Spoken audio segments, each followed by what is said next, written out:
The Democrats are confirming Trump's judges. Just last night, they confirmed more lifetime appointees to the federal bench that Trump nominated without a fight, and so we're going to talk about that. It's just and why are they doing that? I thought they opposed Trump because they don't oppose Trump. The Democrats don't oppose Trump. Guess who does oppose Trump? The Green Party, and we have a candidate here with us. This is going to start the show off with a bang. We have a very strong candidate, green candidate. Oh, it's always nice to hear, right? A strong green candidate. Isn't that nice? So she's a teacher and an organizer. She's founder of the Maine Natural Guard, which is an environmental group. She has recently released her Bring Our War Dollars Home and a Demilitarized Green New Deal proposal. She is running for U.S. Senate in the state of Maine as an independent Green Party member. They have ranked choice voting in Maine. So this is great, and we're going to get to put this into play right now, ranked choice voting. Please welcome Lisa Savage. Hi, Lisa. How are you? Hi, Jimmy. I'm good. How are you? Oh, it's really great to have you. I'm so excited. Tell us about what's it like running against Susan Collins, the least liked U.S. senator? Well, if you want to get people to stop on the street, all you have to say is I'm running against Susan Collins, and they are whip around. Even if the man keeps walking, the woman is riveted at that point. And, then they say, oh, aren't you going to be a spoiler? Isn't this just going to keep the Democrat from ousting her? And you say, no, it's ranked choice voting. My presence as a strong progressive in the race makes it more likely that we'll unseat Susan Collins. So it's pretty sweet. Yeah. So do you have a hard time explaining to people what ranked choice voting is, and how do you explain it? Well, I don't have a hard time, but as you mentioned, I've been a teacher for 25 years. So most people in Maine don't really know how it works, and they're even not quite sure which elections it applies to. Just today, the Maine Supreme Court ruled that we will have it in our presidential election this year also. So that is awesome. But the way I explain it is this. I say, if there are four candidates in the race, you rank your first choice first, your second choice second, third, and fourth. Then when they count the ballots, if any candidate gets more than 50%, like 50% plus one vote, game over, election is won by that candidate. But if no one gets that majority, then they take the candidate who got the fewest votes, they cross that person off the list. They look at people that picked that candidate first. Who did they pick second? And they transfer those votes to the other candidates. Now, does anybody have a majority? If so, game over. If not, they again cross whoever's at the bottom of the list off and keep doing that until somebody wins by a majority. And the important thing that people need to understand, if they can't follow how that works, what they have to understand is that usual idea that the Democrats say you have to vote for us because the Republicans are worse, and if you vote for their party, that takes away that argument. That takes away that argument. You can still vote third party, and it wouldn't be, quote unquote, a spoiler. So that's why we're excited about your candidacy in Maine. And they've tried to take away the ranked choice voting in Maine several times. Both parties, right? Republicans and Democrats they don't want ranked choice voting, correct? Well, Democrats dragged their feet because, we've passed it by referendum twice in Maine, but referendums don't write laws. The legislature still's got to write a law. So they dragged their feet quite a bit on writing the law. The one about it applying to the presidential election, they took the longest on. Then our Democratic governor didn't sign it. She let it become a law without her signing it. And that delayed its implementation and thus the court case. But it is the GOP that has challenged it the most in the courts. They tried to get a referendum item on this fall with a people's veto of ranked choice voting just for president, but they didn't follow the rules, and they didn't get the people that were collecting signatures weren't registered voters in those towns. So the Maine Supreme Court ruled today that's a done deal. We're having it. So we're pretty excited about it. There's precedent here. I live in the 2nd district. That's the poor part of Maine up north. That's where I've been teaching school all these years. And in the 2018 election for Congress, we had Bruce Poliquin. Do you remember him? He was famous for running into the ladies' room to hide from journalists that were trying to question him. He was a Wall Street darling, Republican candidate, not very popular. and he was being challenged by a Democrat, Jared Golden, who'd been in the Maine legislature but wasn't super well known. He's a younger guy, and 2 independents, and they ran strong enough, but all their number 2 votes went to the Democrat. So at the end of round 1, Poliquin was ahead, but at the end of ranked choice voting, he lost the seat to Jared Golden. So we have some precedent there. So I just want to show people what's happening with this. So you're for Medicare for all. You're for a Green New Deal. You're for ending the wars. You're for reproductive rights. You're for, what is no CMP corridor? What is that? CMP is Central Maine Power. It's owned by a Spanish multinational electric grid company called Iberdrola, and they have made a deal with Hydro-Quebec, which is in Canada, obviously, to run a big transmission line right through the Maine woods so they can sell electric power to Massachusetts. This power is generated in Quebec by mega dams that destroy the indigenous people, like hunting and fishing grounds and way of life.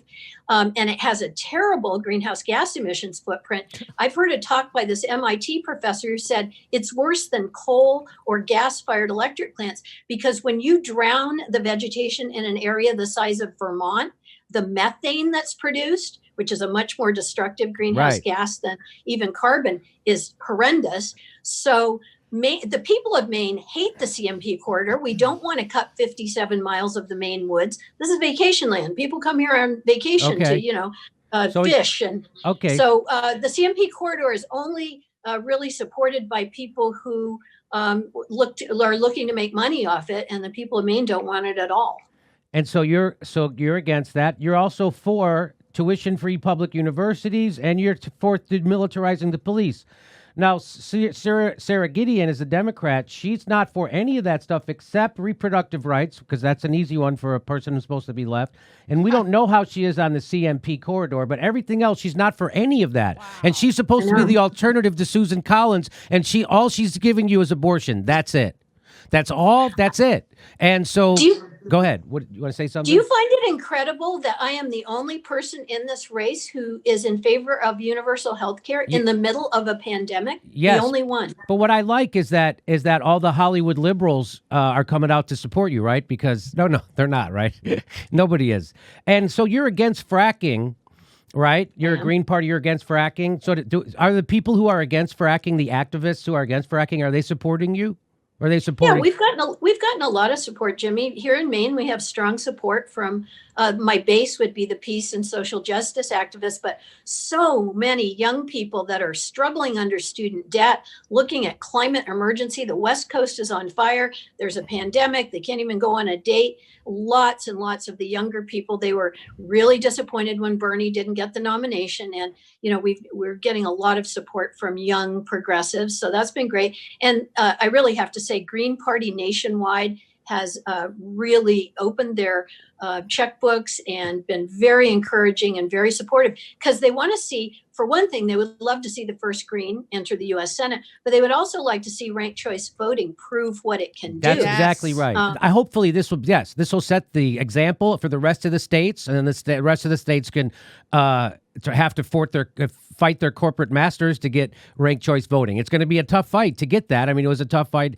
in Maine, but Didn't Governor Gavin Newsom veto it? Yes, So you guys Governor got it through your Newsom. legislature there in California? So we have a supermajority Democrat in California and a Democratic governor. He just gave 36 new fracking permits, and he's also vetoed ranked choice voting. So it's just like having a Republican. There's really no difference. There's a corporate tool as our governor, and that's that. And it's almost like those two parties take money from the same corporation. It's almost like professional wrestling. It's like, so they all get paid by the same guy. They know the outcome, but they have to go put on a play so everybody can get entertained. And that's what this is. So have you done any debates with, how many debates have you done?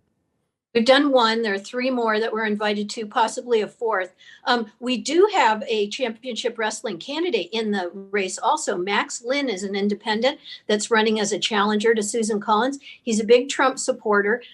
He's perceived as a bit of a threat to Susan Collins, but if you saw the first debate, wow, he wouldn't answer the questions that they asked him. And when they said, will you stick to the questions, he said, request denied. And it was a very entertaining performance. Many people who watched the debate, you can watch it on C-SPAN. C-SPAN covered it, and it's recorded on their website. Many people said to me, wow, you were like the only one who answered the questions. Because, of course, Susan Collins is an experienced debater, and Sarah Gideon, Speaker of the Maine House, but they just recited talking points and sniped at each other. The rules were set up that if you were criticized by another candidate, you got 30 extra seconds. So I got way less time than any of the rest of them did. But I think I still did okay. So has Bernie Sanders endorsed you? He has not. He has Can you not. talk to him, Jimmy? Could you ask him to endorse me? Oh, sure. He listens to me. Good. He does not listen to me. He does not listen to me. If he listened to me, he would be endorsing you. He would be pressuring Joe Biden to be a better candidate instead of gaslighting his followers. Jesse Ventura endorsed me. Oh, of course he did. Great. What has Bernie Sanders, what has been his response to your invitation to endorse you? We just haven't had a response. Of course not. How have the pollsters been erasing your campaign? They don't ask about me at all. They still act as if it's not a ranked choice voting race with 4 candidates whose names are on the ballot. And they just ask if the election were tomorrow, who would you vote for, the Democrat or the Republican? And sometimes people in my campaign get called and they'll say, well, neither, I'm voting for this. Well, that's not one of the questions. You can't answer that. We did have one poll ask about us. The Bangor Daily News poll did ask. It was before the debate. We got 5% of first round picks, but we got 33% of second round picks, more than any other candidate. And of course, the race is likely to be decided in the second or possibly third round of counting. So that was pretty encouraging. So the Greens are getting kicked off the ballot. The Democrats and the Republicans are conspiring to get the Greens kicked off in Wisconsin and Pennsylvania. And so what do you just think of that? I mean, that's like, we're supposed to be afraid of Trump because he's fascistic, but that's the Democrats showing that they're every bit as fascistic. And I've even seen liberal commentators who are happy about this. What do you make of that?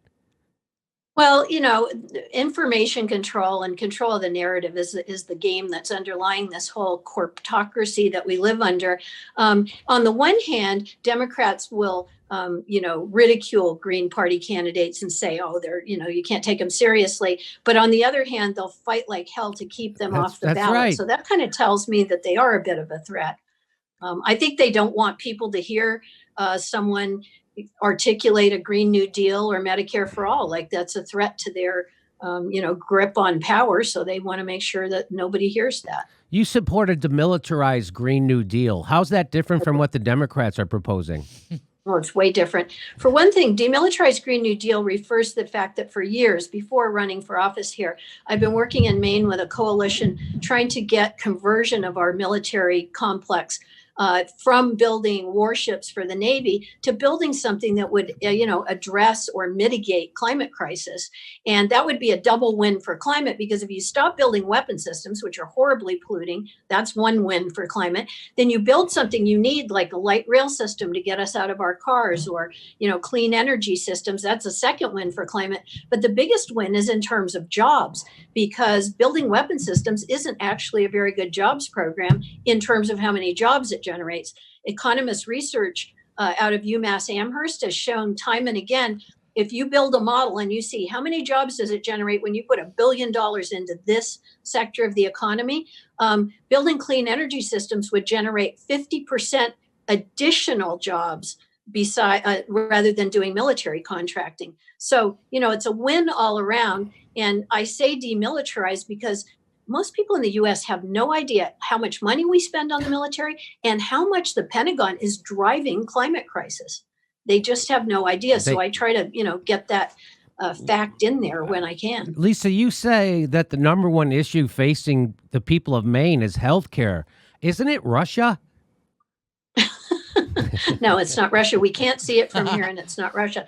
No. Well, I've been teaching in a low-income part of Maine for many years, and the families of the children that I've been working with really didn't have adequate health care even before the pandemic. In the pandemic in Maine, 1 in 4 workers lost their job, and many of them lost health care with it. But even prior to that, the children tended to have health care through the state, but the adults in the family often did not have adequate health care, and nobody had dental care, including the children. Like, how can you have meaningful health care without dental care. So that's really my big motivation to run, is that I see, I'm the only non-millionaire in this race. They're all multi-millionaires that I'm running against. Christ. Those people cannot understand what real working people in Maine are struggling with and need. They just don't get it.